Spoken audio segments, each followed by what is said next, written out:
Lecture tang kunau bing tum sai ko role the talk with Sorinthan Haorei kathar episode le welcome salu shit le aji tum na rimpala kai interesting sala kai kala kanala kai chan phaya ka sangrum le shit se itum na tai ja itum tangpul MLA ka tum le 43 Pungyar Assembly Constituency le queer le showcasing 44 Ukrul Assembly Constituency le queer ramuning wewa kala 45 Chingai Assembly Constituency le queer Kashung Mashum the le itum tang kun au ping wang wa ashi ku mi important sala khaya mi avung sat le itum apamili aksang raisang se jiga ashi ku pang le chung kha le dak le ne cheni tum ya ruina ashi ku le ke jihan shit ka sang chung kha le hiwa alung le atum na ot manga chung khala khoira khoida le kala itum ya ru expect kasali na expectation liwa atum na la matham da sa ko pai we aina khlei tha dala le le chena achi is tum na chan phai hi salaga itum we apamili governance ka thada le la MLA ko we saran baran hi khimamai kala ana sad le ka sad le do kala ka tiktha apong le matham da sa pai kala yaru itum dala MLA sping le ka thada matham da ka tom la ka itum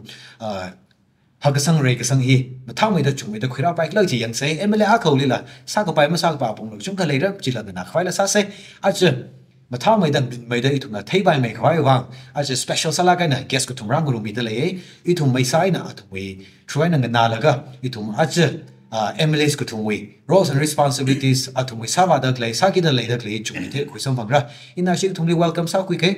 introduce sa mi ke kala it welcome sa la ga chan pe madang cha ba khwai sa se ina re make up da ku ra Masotmi Kashung le introduce sa mi ngai le a hi Mr. Lesho ke shi we personal secretary ne ka khnia sa da ku ra Dawny Siro a hi Mr. Ramani Moivawi Public Relation and Spokesperson ne kala kakathumasada Mr. AC Rising he Haorei Ukrul District BJP spokesperson kala social activist aksada sadle shigithumili short welcome sadle kala razam bibak chungka ningshi kala ma pokchaw rong laka ajai jangkada 45 Chingai Assembly Constituency wenala razam bikhwai invite salaga masaga pai wangai na razam mirthoe achaba 45 Chingai Assembly Constituency wenla na ngai kal sai sala la itum mai sai na ajra chung razangai da yes meng na say nextly itum pai lega shitra yani tumna ajai hi matala ga na MLA we personal secretary kala public relation and spokesperson razang da leogida ani we na MLA akana sada kle hi ka thama mai likla gi ani wai na khui sam phang ra kala yaru ne ning ka chang yaru na sang sangai da le je accuracy rising we na na khui sam phang ra kala itum na hi tha da communicate sa la ka thama da chang phai ji sa phai sa sai you make up da in kura Masotmi Kashung le khang hanak sao ke kala itum bai sai na chan phai sa ba phai sa sai ina atang how pokli background hang kai da itum yarui bing na MLA bi li ki han shi kasam chung khale atum pang le hak sang re sang ki da raki da li chung khale ogi da yarui expectation ni chung khale le expectation chi mar arang laga 2022 March we na yes aje hina ku re showcase second tenure ne first tenure 17 to 22 pay ka aje 22 he went how pok sai issue discussion ni chen 22 when ajra shung da he almost 2 years complete sara da le chen ajra shung da le we really showcasing na sara gai we progress report hi tiong mai kha na ngai de le and a major of course tiong mai chu ka sa khai le ka major projects being sa ka hai hi bi hi da sai le ko shu wa shung le thai ji ji na when you make up the come outside alright between the indigenous hills network we host Sorinthan Haorei kala we colleagues kani kala viewers natum psycho really on behalf of the 43 Pungyar MLA Kurule show we and ringapa kumterwi shalami certainly are we Sorinthan na hangai 43 MLA na sara ga haya since 2022 tene ka khnia hili hang sai ka details ping jiga project ya mahang lu ke ka major sana aina isina singa da klai kala singa ki da lei da klai chiping ji yaru ni dio ke pay mi ge 22 li kai le ka isina education hili shi focus as a job da kala yaru li phap ta khang sa ngai pa na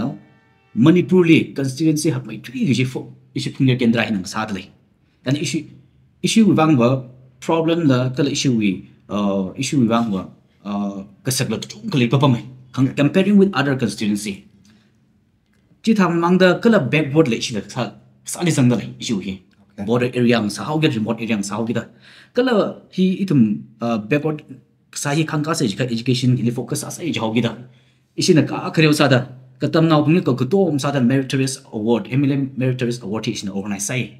class 10 and class 12 hi focus salaga isina salaga jikumji state we board really toppers pingli award mudede mi kala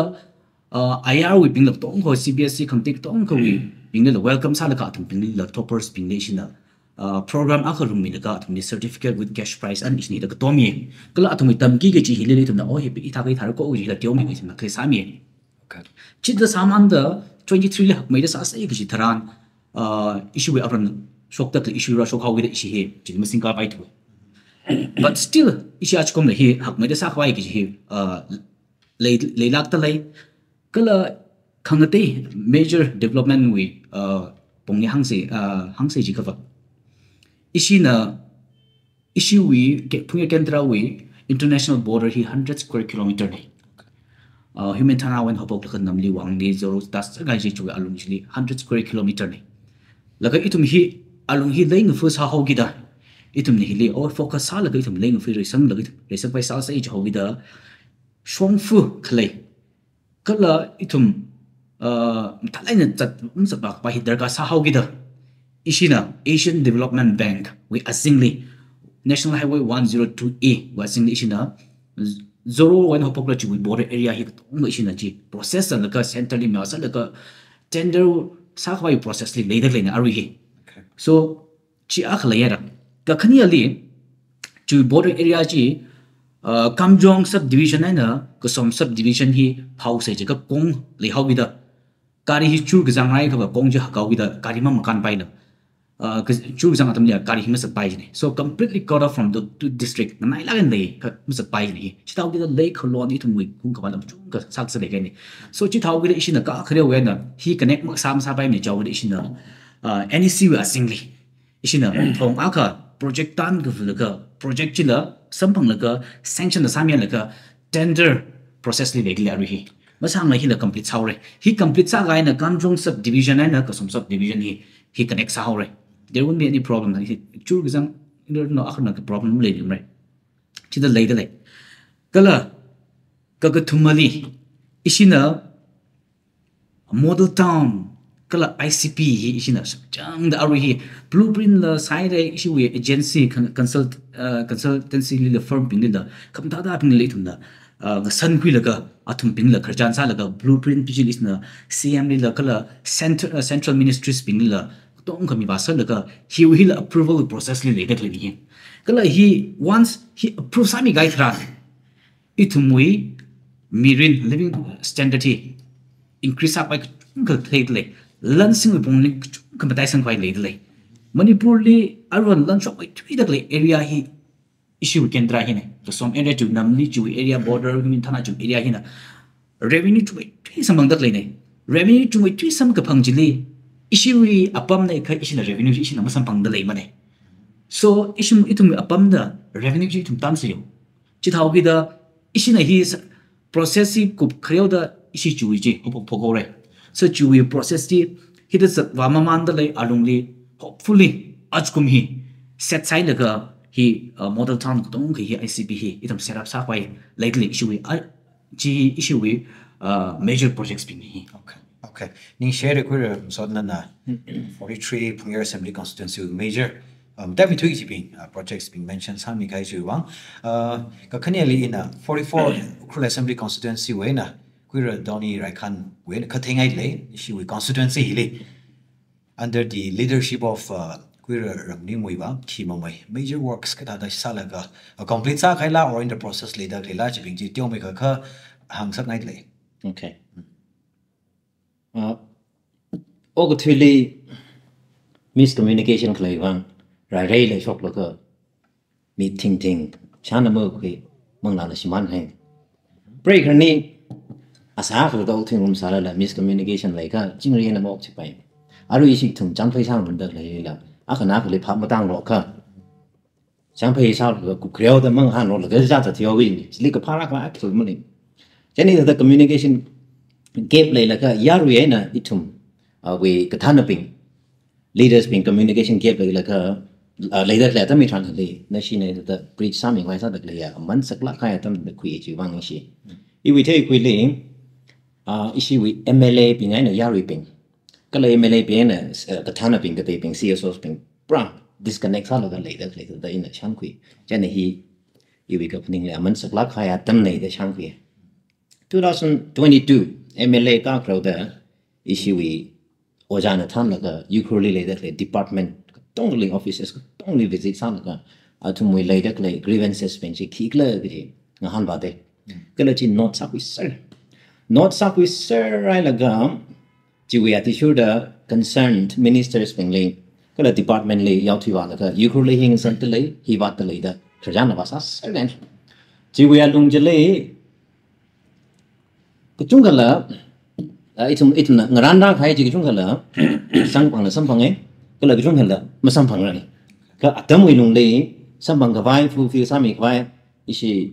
MLA na chan ka our staff ping jang ka pang lai na khran sa chat le MLA ka ro da on the very first year Pettigrew College we infrastructure development re me thui de ji ki kha khuyong me si we internal roads along tong ka kwelas tham ye re playground ka hak sharp mere kala jimang maning la jiwi compounding kui merida wall fencing la sami dale masa ku prang ji pa ji ki ka sam hun dale aro ya ka ground ji ba sha ku bai re koila sa tha da sanghai re ji ku sang da kala jimang maning la villages kai ka kala yukru town we lung le la tang kai ka ba electricity hi ba ba shung la masam phang la khlai la jang au da lang da department ni ba la kharjan wa sa la ka Chandam Sadara, Singwak Lake, Purumapa, Lanai Tanda, electricity Malaysia. Arriva electricity Jikung Miare, Shamriana Pundale. You crew with Tang we are doing healing. Reader, but Sing Knick to me, Mamang Liver, it to me transformer he. Shimlak Shapana, Sitchin Ranji, Tingalang the Sitchin, tickly is the Jinamaram Sada, but I like the Sig Young Liver. Almost every month. Itang thale jang le khni shi le cha kin je mering pang phut mani energy thai le ka asiam sa bai phung mer le the transformer chung ga upgrade sa me re tar ga sa ji le ba ka thar la install sa me re ka le electricity hot apam ba ji im lai wa ri chan le khla khali la khwi ba me re ka la ma ba chung re la pam da thai ping ji le ari ri wi wan da ki ga solar street light la khni le ba sang mi khai ne ari nya nya hi jam re na pam da le个同里的生命个外啥的嘞，有可能碰爱嘞，人们嘛话会么会话没人个去个他会弄哩个话那个去了，你说啥苗的，个嘞双方当面弄哩嘞的嘞，当该个家里呢 access 啥个牌，主张哩个家里呢么上个牌，双方个种个嘞，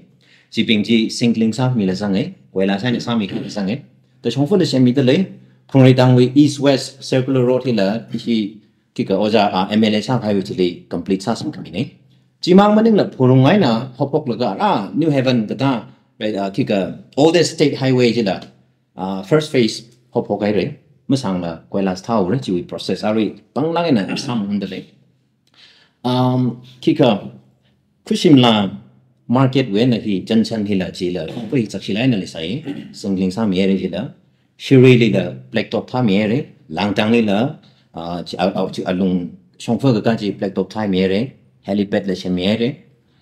around new canon we na hopok la ka muire ka la khang rumphung chila PWD we na koila samiere ring phala ga ne thirsa ri ya na later le chimang maning la yukru kika hiwi school ping government we later le school ping la toilet malay national ping share kwa la malay ngam shi ru tai na compound ayar ling share da phala ga ring phala la later le chunga toilet la chemiere repairing la chung sa mi re ku chung la sa mi phai la sa de le jimang maning la itum entrepreneurs ping le farmers ping le ka tom sa da ram mui wa entrepreneurship award de la a chi kumai na mi phok hai ne kum ki da mi phai sa de le ka la few selected entrepreneurs ning sang la ngai na sa da le ping ji le na identify sa la ka bank ye na loan khu mi la ka apna sa da le apna ot sa da le ji le manga ba me khai loan khu mi la phei thum na chon mi sai da issue we staff a khini na sam chat la ka ki nga chon mi khwai sa da le the hi ka tha ot chung ka sami khai ka chung ka lei hi we alung hi lei ina ari ma ning kong la sang sare la ko tong ka la hang on ni je I ta boring ka sa ore ni ting ya ko tong la hang pa ni ka ot pa ba ina ka hang pa ba ot pa ba sa da le yarui na ma ka thei ka chung ka lei yarui we ning le as ot lam sa da le mai te da ma thei thu ka da ta chi da ka ning ji de khong le ka la ma le ne ka ma sa da le mai te da la ma ning sa ngai ne atam la thak na fe chat sa ki ji atam ra sa re thang ka atam ra jen na chi thong chi mo shoi lak le hi sa mi ko ko ji we list da shora sa re list ti thei tang honก็ต้องกันในอย่างละก็ปริงกับผ้าซึ่งช่องซารีจีฮังเอง okay confident เลยละ confident เลยละสุดละกันนะครับเนี่ย ซึ่งมีข้อจะหนนะ answer ก็นิ่งเชยเลยmajor works being details ละกันนะมีใครจีวังอย่างแบบจุ่มขริงพัดเลยจริงนะเว้ยนะนี่นะก็ทำซะเดไม่ rising ในขังหันักเศร้าก็ yes อารีอันนี้นะว่า MLA ก็ representative ซาด MLA ก็นะซาดเลยจีเดียวมีก็ mention ซามีเลยก็หังถ้าได้อีทุ่มอารีช่วยตั้มดังนั้นเสียวก็ก็ต้องกันดีเทลละมั่งไปดูก็คำได้ไปจี mention ซากันนะ I'm sure ยารู้เป็นละเท่งให้เลยก็ MLA office ละทีมทรานต้องละเทควิไปเรื่อยสิใช่สั่งไงไม่ rising นี่นะหังหังขนาดว่าอารี as the itum tangku nawag sa the Ari by no point of view as an individual or as the spokesperson of BJP or as a social activist ishi MLA gutumna yes akava minister ne ashi gutumwi performance progress 2 years almost 2 years complete sa khai as an individual ka da thai weekly ang ge ji tyo me ka Ari ani na hang gai chana ne ka sala itum expectation na thuna sara da kli ka da thai wi do ji la ka share something samai ko Okay, remake up the Sorinthan, get a UE co-panelist kani. The talk with Sorinthan Haorei we were skotongani 2024 we kumdra we salam midne. May azaba ishi tawkani naram tarai na da hangai de. I chibaji counter masa for the background kete ko hangai fujini. Okay. Gajiba wa I kanuton itung bing seresangai yang achu ima tangpu wi thotsan ka mata hai miat ne de political hi tangpu mazang ga tangpu minus manipu hi decision akar mu gida ro tikra awo swisa yang visionary de ra khaya yang role model akani awori samke sing awoyang so saisa yang hidada itungmi avongra itungmi avangra bingina pingangina bagina itung kanutot bingdi hiwi social deck aka tangpu here politically safu da gatsana ya kasabamiyu ko da hiwi social deck hai mi gai amanskra gai akani ka itung kanutot bingi wang bara hiwi deck hi shimangi ya midhaugi jitadara ai tangpu mazang da khige mat hamane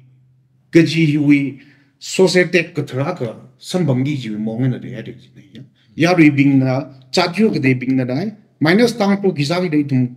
go for cha bai gaji hui mongi ra thwe de jena hi kamatai wa yu go de tum ko ni dot bing MLA bing idum honorable MLA bing da kara itum social worker ne social activist ne the MLA bing di ga itum social worker ne the chat da kre bing hi da iwi identity bai ya I kibaka ke ji recognition ni important sai that was very important iwi ga baning ni ba SC rising hi mi chapyu ga de na khyang di a hi integrity kreya moral kreya mi ya sa pha pha ga ji mo ji ka da you we tang pu we naka we aspiration phung ga da issue ji compromise ma sa gi ji ya mi akhane da recognize sa ga gi ta ga sai ji ka aju idum khani topping da khra topping da chunga jang da inama ke beni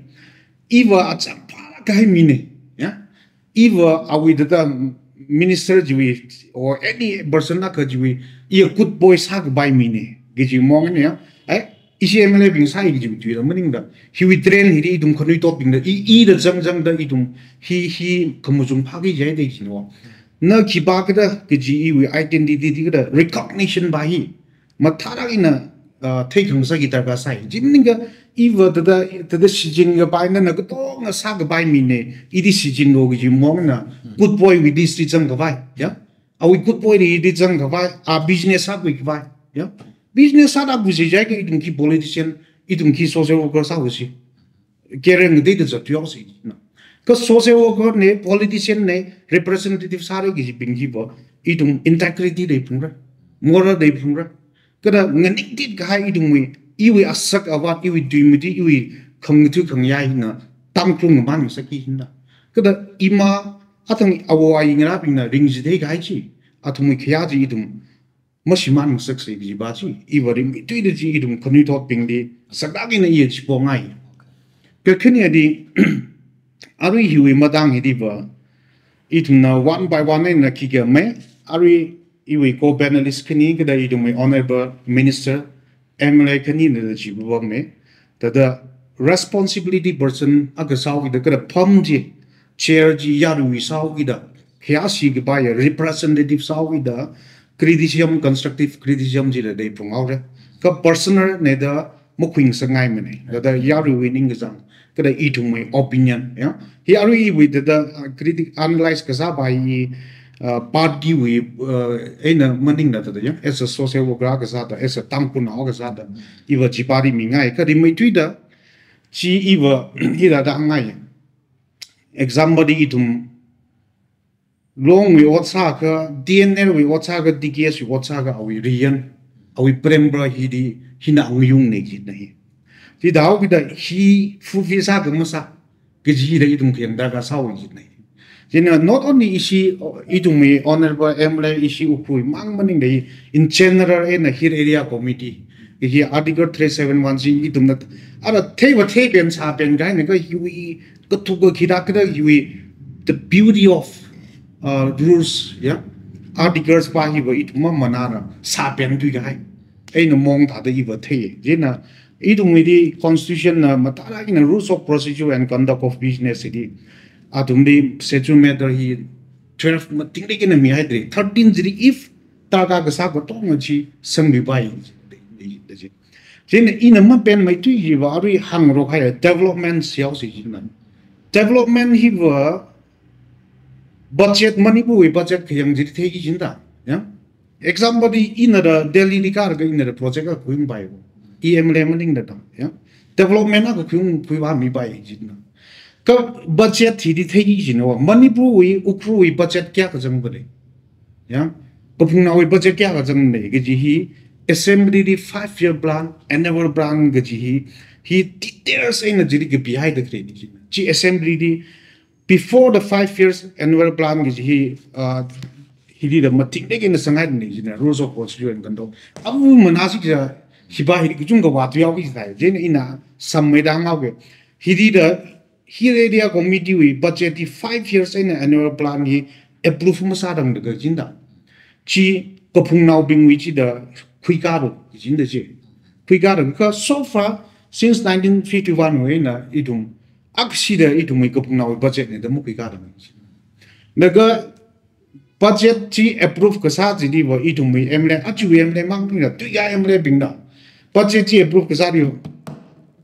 he da ka piece yes me ase ring pa da in ka piece ne jin na asam mo ba idum mi budget ma de ya da idum mi conscience no we representative sin na me ha we jin na chi jin na ka khini adi idum khani to ping da iram nau ping na yang thung gi ja ka wi ba we representative in ki sat ne da ji assembly di I watara ki na ka ya kadi thoja chat na YouTube di assembly atong ni ba I sabai ka assembly tang ni ba ngasam kui ka yang ba sai masa bai da I audio mangin na YouTube di kadi di sang na ka I ngana sa di na I wi mi ngning I wi representative pa na ki mudui na itumuang ki phet mit na da ji hi important ka sa na wo yi jena example di isi chingai jos chingai no ni isi chingai wi MLA na assembly di kesai na wapamau wi ji mening ko example sa da kesai na wapamau wapi house si bochi isi chingai 60 above electro water ne ji na 60,000 hipi ga hai no assembly house di mi akri rang na mo ba idu mi representative ko to ma ta ga mena isi pungyer wi da ukru wi da ji bo mi ji na ji akamang no wi mi ngani akamang tangku wi context in ang de ja ga mi ngani ko thumang ga ba ne ji na ji ko thumi na pi ji ga ji tangku no pi ga hai ne ji ya Hi da hau kita assembly hi di atum na ki mo tuit ne iwi wang musun ki pe mid ne ji idum ka tong na assembly sa tangi bara telecast live telecast de ne idum yang pungra kamata sa mi ka appreciate de idum mi te pungra kada masa tu re jai ko sa mi no ji de idum appear sa pungra I pa ya hi important sara ge jin na next dara da gre Manipur Legislative Assembly hi idum ka tong no assembly sa ga idum yang se pa iwa chi hangai okay ni share how pok when to the background of tiêu mấy cái hàng gar ka kham tai ban fa assembly li hang sang tu cái sang MLA a khawi dai me tu ji rola ka sa da khui la ga ji yarui la mean awareness le vai wang share sak me ning share me rising thala ka share sa mi khai ji wa arui in other MLA with representative sa da khnira da klei le hangai na ni le arui mention ga sai li tyo ta da mấy rising với chị nào cái issue MLA của thùng hin là chắc mong tùy sang đất thì thật là thấy đấy hàng đất lý cái là criticism lý tiêu mình khởi ra ngay ở yarui na MLAs being hili of course at an count that criticize sa đất lý positive sa cái khui là cái là at an mention sa cái là permanent chairmaning mình MLA being là pom đất lý 5 years we wang ne ka bangka ka che la yarui accountable ka sa chera kang sao ki da yarui grievances sian na mi probably yarui opinion hi chu wai na yes MLAs being je itum we mushun we wang house lima phian mi da lai ne ki chi we criticism hi ra da le ye ka la in among han rang la ga remake up da ni wan tha da na ngai thum la office li pom da le gi da yarui na hang ra da le ka chung ka thei sha da le re o hi chi chi ki ji je na ni when the first cái chuyện ta cũng đi xem xong bằng là cái, chúng ta cái ta response hàng ngày lấy gì chứ, các hàng milong, arui chỉ là cái chẳng là cái chuyện xử lý na, tiêu ở ngoài, yarui on behalf vậy na, hắn mang cái quyết định Dawny nên là review rồi. Okay. Arui, amai na hàng đặt lấy gì, mới xuống nã đặt lấy nữa. Chân chân sa đây 44 ACW na hàng cái gì almost 50,000 voters lấy được là chỉ represent ra là vàng đinh cái lấy nữa. Nên anh pikahai yarui pikahai thằng này gì, mới xuống này. The MLA kana wala ka janjam sada CM le awe ka hanga na la ka anamati logica mamati logica mamati yarui na ning jang ji khi khala ga jana balai la ka CM we ka hanga na la ka ana ka hang tong isa la ka sai ka ba mai ka ji ba jeng we chao re ana hang ji mi shung ka ila hang logica mati de le arui lam tu de le office li pom laga akma ki matira khnau thang ki matira ji preparation sa laga ki question nga han ji preparation sa laga khmatui ji ta the yarui platform li la available asatly min la nga na mi la sambang le ka ji pa ji matui ngi ye matira ne kala khmatui la matui de le ki pa ye hangai arui yarui with criticism de le yarui na ki maring pa kya ka wa shung de ki ma le ji pa ji ka tong ka yarui company ji lam de tu ya cái đấy là tiêu mấy cái hàng ngô về, yarui na nasi officially or MLA li hang khara thấy cái sao, chỉ bình ba chỉ nên là mình câu ta hàng miêu rồi yarui cái khẩu hàng đặc li ba chỉ in nên là hàng ra sao ngàn nó bị sao ba rồi mà hàng miêu rồi, mới sao không này chứ cái bị tao rồi, cái sao lần này khi mà mới sao kia ta, yarui hàng đặc li almost 50,000 voters lấy đặc li về luôn hele, atum có tông khẩu opinion atum là tùy đặc li chỉ li MLA na solup sa laga ot sa pai mning je ot ma shok mre individual level we opinion ali ra hang dak le criticize ra sa dak le je le mi ji ba je le solup sa laga ot ma sa pai mne je ma ngam ma pai mre kui sang ka pai ti kui sang re ma kui sang pai je ma kui sang re khang na lang na thai phung re je na ina I we MLA na comment da ka sa we opinion na ka share sa je le anu kui sang tu de in ngai sa vai lam le ne ali na tu si ti pai ma tu vai lam le ne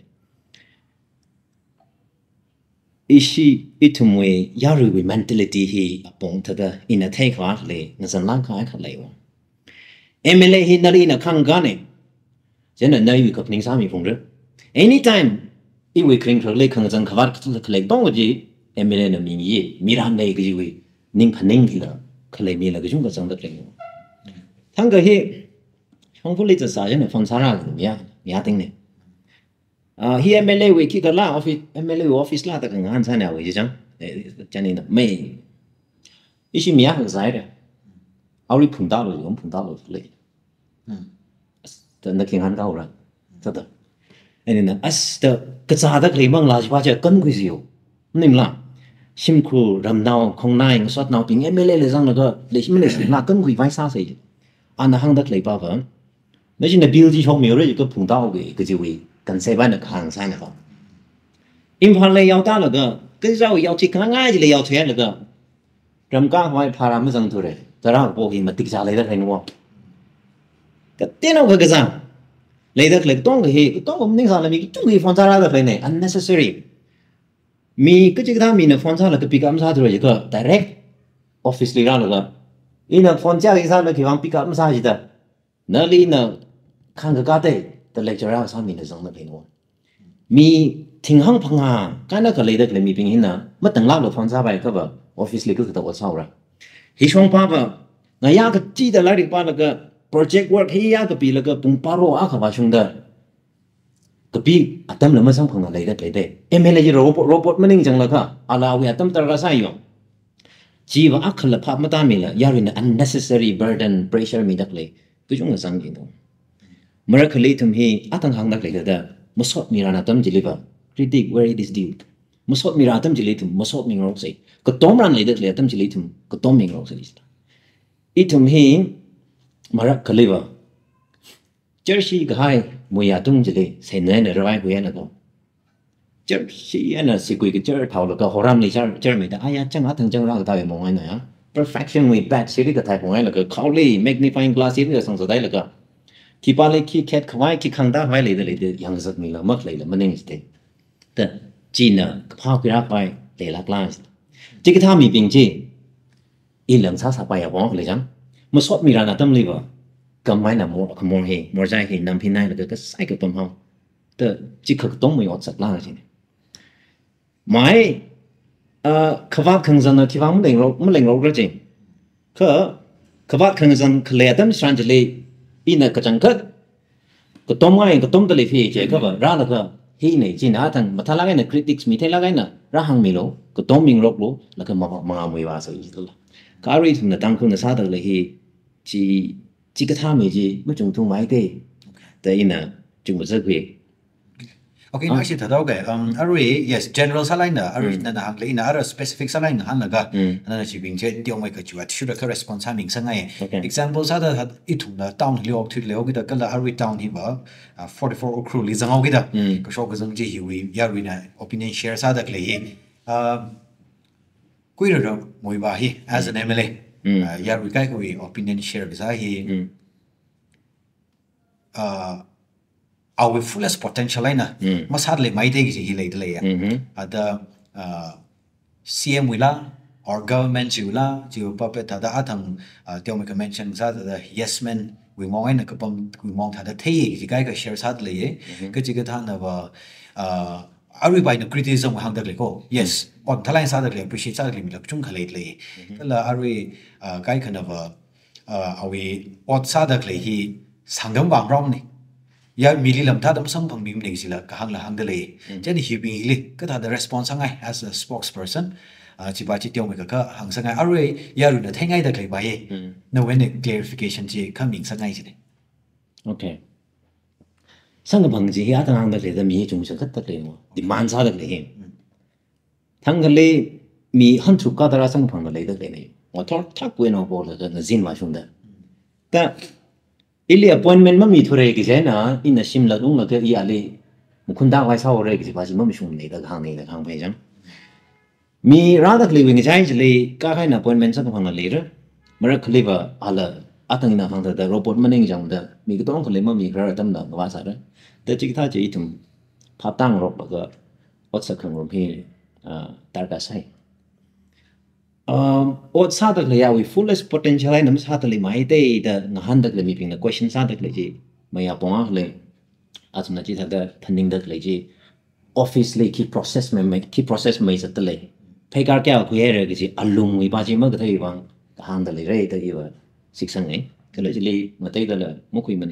files process được thấy được chung cái lời cái lời thấy cái gì thùng thấy cái gì à cái nữa mayor MLA hồi bằng sắp hiệp limit sao cái cho nên anh our resources lấy được lấy gì sử dụng là cái our fullest potential của chúng là cái จีบมาซาตเลยมันเองที่จีบเจเจงเงาเลยอันนั้นซากนี้ก็ต้องมาซาตเลยfirst year จริงก็ก้าวเราแต่โปรเจกต์ต้องก็ปีสังไงเลยเจนเนี่ยจีส่งเข้าไปจีส่งเข้าไปงัดทอร์งเซนสัมพันธ์รันเป็นจีเลยสัมพันธ์จัดแล้วก็นิวเดลีแล้วมาตั้งแล้วก็เราเคยจันทร์จัดเลยแต่ยาริป้าก็ไม่เท่แล้วก็มันนิ่งหลังเจนเนี่ยจีบอาริจังว่าทักนั่นแต่พิจารณาอะไรจีแต่พิจารณาเองแต่พิจารณาสังสังไงฟังมันเนี่ยอีทุ่มอันนั้นซาตกเลยจะเลยยารุยหอกพอกันเนี่ยยารุยก็ต้องยิ่งมาสังกัดมังไงเนี่ยว่า one man army นะนั่นที่เรียกว่าเนี่ยจังวิดจังเนี่ยเฮียตั้มอีทรันที่เลยยารุย fullest support solid support ที่เลยตากาซับเอาไหมเฮียมักเลยตั้มอีทรันที่เลยยารุยน่ะ support ก็สาเลยให้รับให้แล้วก็ party เงี้ยเตะเอาไว้แต่ก็เลยวิกับนิ่งมาสามีตัวไว้แต่อะไรน่ะมุขคนตากไว้สาระจะให้ก็อะไรน่ะมุขคนบ่ไม่ก็ก็เลยว่าก็แต่ปงก็เลยมันนิ่งละอันนั้นมารีคองจีวิกเก็ตเต้นอาริจังกันอะไรเลยชีดยารุยน่ะก็ปังกาให้เนี่ยยัง party เงี้ยเตะสาละอีทุ่มเอ็มเอลเนี่ยเห็นเอาเนี่ยท้าวสตักเลยนะเก็บเต็นซาละก็เซลล์ซาตักเลยมรีคงจีลีจิมรีอันเนี่ย peaceful ซาละเนี่ยเซลล์สังสักละก็อัตตมจับลักกันอีทุ่มนะว่าข้างไง destination อีทุ่มมันนิ่งจังยารุยนิ่งจังจีละว่าชุ่มไฟสังสักมันนิ่งละจีวิอันลงจีลีรอกมรัดคุยราละก็อักขนากันเลยน้ำดังรอกไฟซาละก็จิมรีอันเนี่ยมรีคงจีมันจังสักก็อัตตมจับได้ทุ่มขี้ฟังว่าชุ่มกีดาจีท้ายก็เก็บเต็นป้าจีลี blame มาซาลคือยารุยนะข้อขมักซาไว้ฟังยารุยนะลิ disturb สักไว้ฟังเก็บเต็นป้าจีน่ะยารุยนะว่าชุ่มข้างไง destination จีลีว่าชุ่มเครื่องในกิจป้าฮิละทันเองสังไงก็ละอีทุ่มเฮอีลิงฮันซาละนั่นลิงฮันซาละ corruption เนี่ยออกจีลีมีกิป้าก็นิ่งจังมาเลยมันอีเลยมันนิ่งจังเนี่ย corruption เนี่ยมันนิ่งจังท่ากี่เนี่ย MLA เนี่ย corruption ใช่ก็อีมั่มยาสถาดเลยเนี่ยละโจอาจารย์เว้นเอาเรื่องชุนเดมันนิ่งมั้งล่ะก็อีน่ะMLA เลยยาวว่าแล้วก็โจฮีมีโลจิสามีโลจิมันมีทั้งวันน่ะอย่าเลย against เอากี่ขณะที่ได้เนี่ยไปสาวกับโปจิได้ไปสามีโลพาราไม่เลยทั้งพาราจิสังมีโล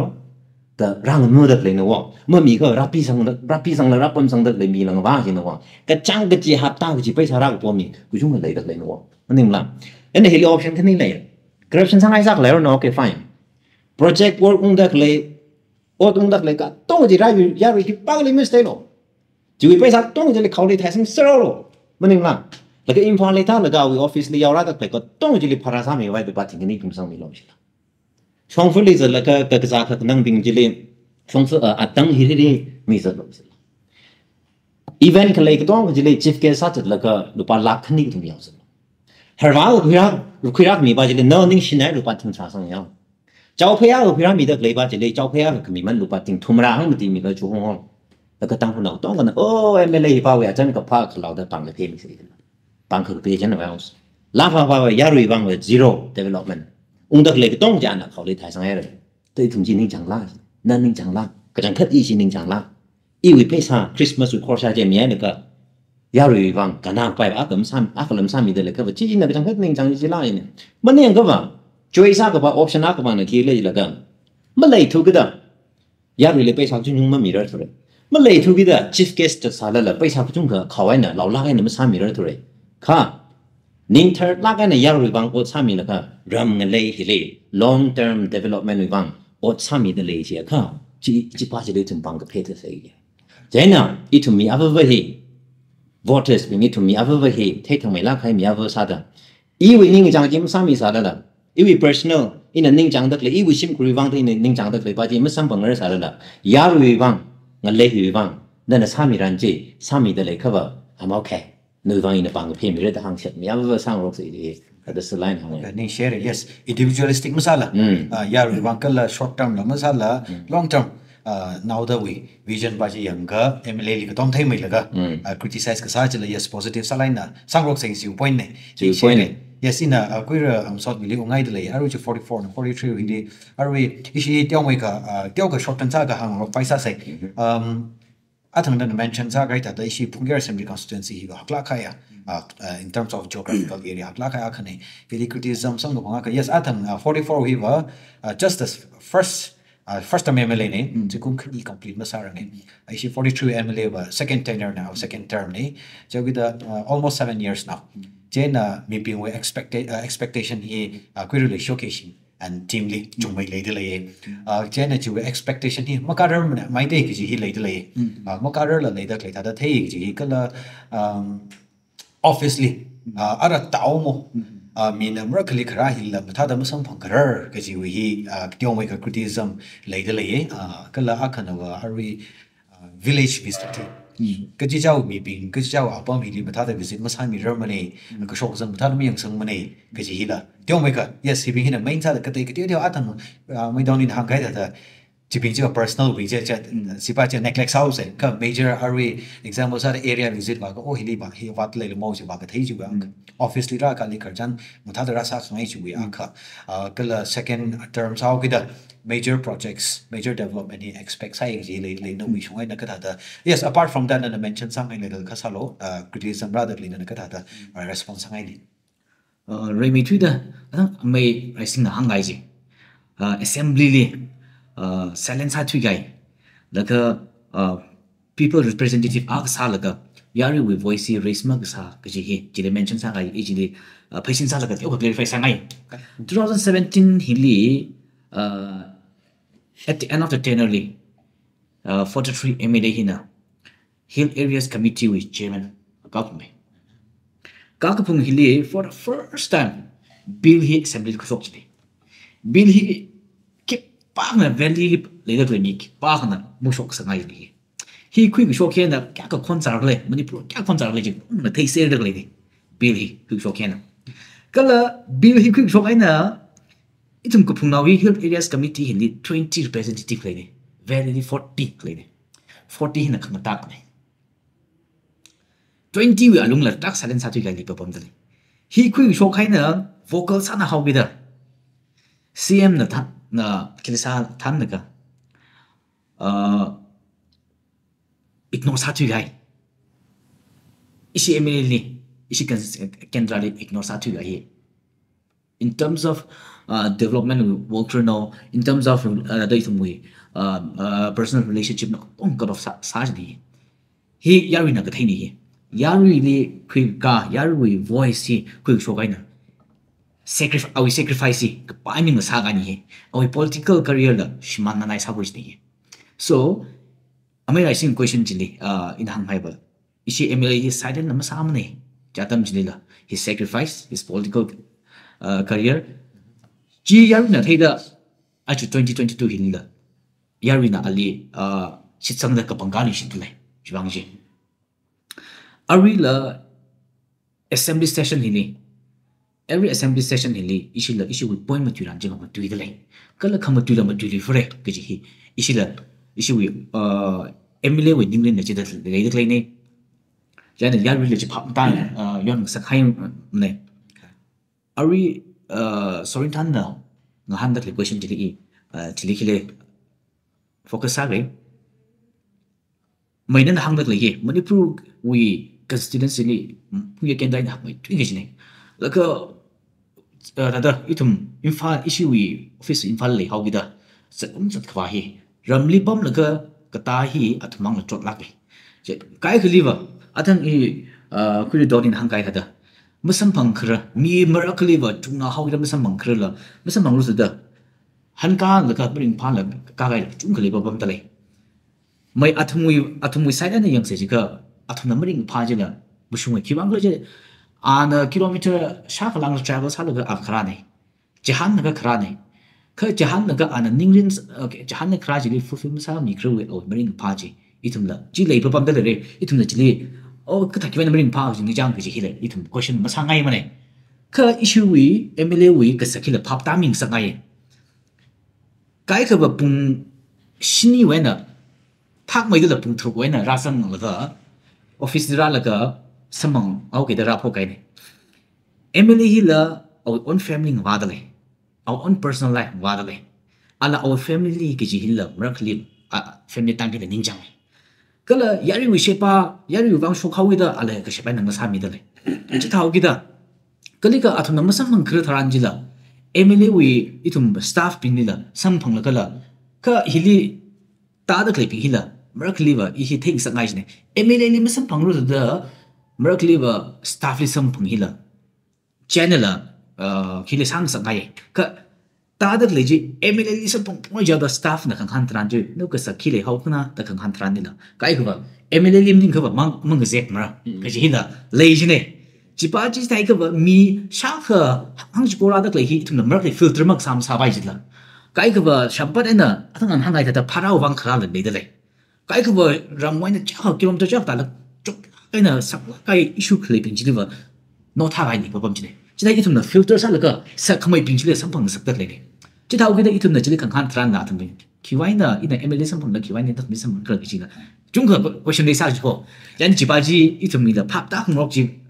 đại cái sai được khuyên cái là cái mà sản phẩm là cái chúng lấy cái issue office là always open này anytime visit sami lo cái thằng phone như là lấy được lấy này pick up sami là message sami lo ít thằng nó thằng đi callback sao cái thao cái gì là ít thằng ngã hàng này cái là ta đấy chính là prior advance hàng nghe cái thằng appointment gì ít thao cố cái gì lấy được cả thằng mang sản phẩm thằng nào ta chú thằng nào với sam này cái là fulfill sami đấy chỉ hàng ngày cái nào cái này là expectation yarui expectation ni issue hit tena ka khni expect chatak le 2017 hi covid hina almost half year hishman hai half ten hishman hai 2022 hi what ka khria we na issue ot sapok laga 23 le ot po manga itna project 22 li misang ga ji sapok le ji thran conflict rasok laga pura 23 hi na hishman we hena ara 24 hi chatak le ni hi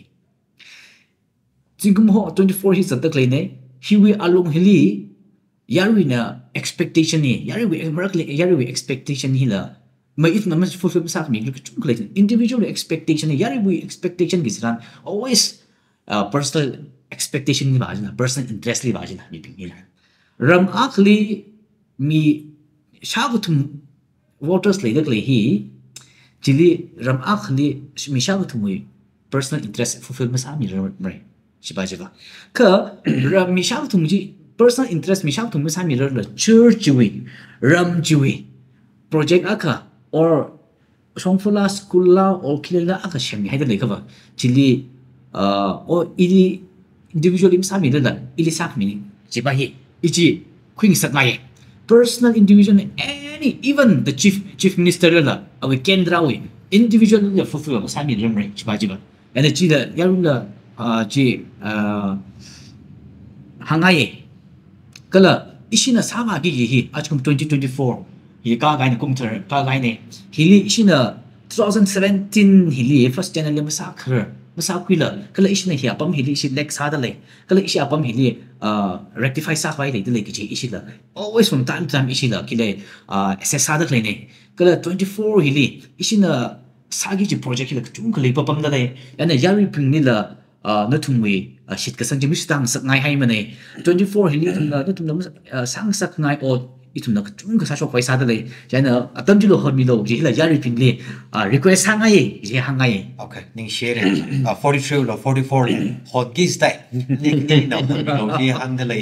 ya rồi na kran ka hon mi sanik la patients kya le sanik la jiwa ma thai thore ka arena ni we are reporting na ka we to yes ya really la it na saran waran ku chung ka nge cheki sa la thai le of course not everyone but then a few of us